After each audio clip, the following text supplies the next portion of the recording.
Hello guys, good evening, welcome back to our channel Labani অফিসিয়ালে। চলে এসেছি আবার একটা নতুন ফেসবুক ব্লগ নিয়ে।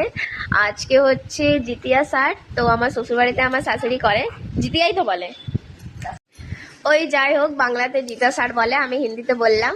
তো আজকে দুপুরবেলাতে তো নিরামিষ করেছিলাম, পরোটা করেছিলাম। রাত্রেবেলায় ভাবলাম লুচি ছোলার ডাল করব। তো বানাবো, তখন তোমাদের সঙ্গে মেনুটা শেয়ার করবো। আমার ডাল ভিজানো হয়ে গেছে, এখানে আলু কাটা হয়ে গেছে, একটু পরে আমি চাপাবো। তখন কি আটাটা মেখে নিই, তারপরে ফার্স্টে লুচিটা করে নেবো, তারপর ছোলার ডালটা করবো। না, ফার্স্টে ছোলার ডালটা করবো, তারপরে গরম গরম লুচি করবো।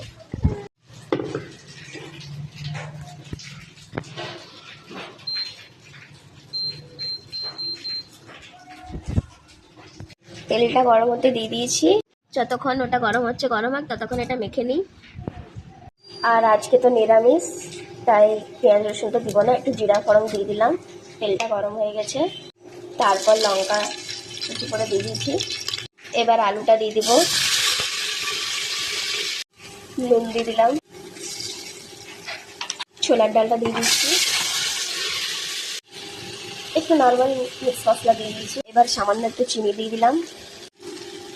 আর নিরামিষ ডালটা একটু মিষ্টি মিষ্টি করে করলাম। আর কারি পাতা দিয়ে তোমরা ট্রাই করবে, এই যে কারি পাতাটা ধুয়ে রাখলাম, বেশ ভালো লাগে খেতে। জল দিয়ে দিলাম, আন্দাজ করে তোমরা জলটা দিয়ে দেবে।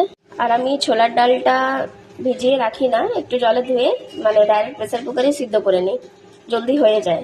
ভিজিয়ে আমি রাখি না আগের থেকে। এই যে মাখা কমপ্লিট। ডালটাই দিলে ভালো লাগবে, নিরামিষ তো। কারি পাতাটা দিয়ে দিলাম, এবার ঢাকনাটা লাগিয়ে দেব।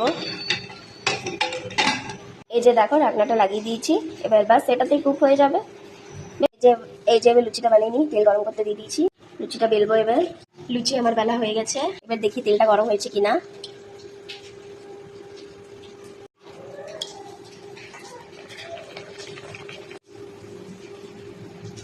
এই যে দেখো, সুন্দর ফুলকো ফুলকো হয়ে গেল লুচিগুলো, বানিয়ে নিই। এই যে দেখো, লুচি আমার প্রায় হয়ে গেছে, কমপ্লিট। আজকের ব্লগটা এখান তক কই। Tata, bye bye, good night.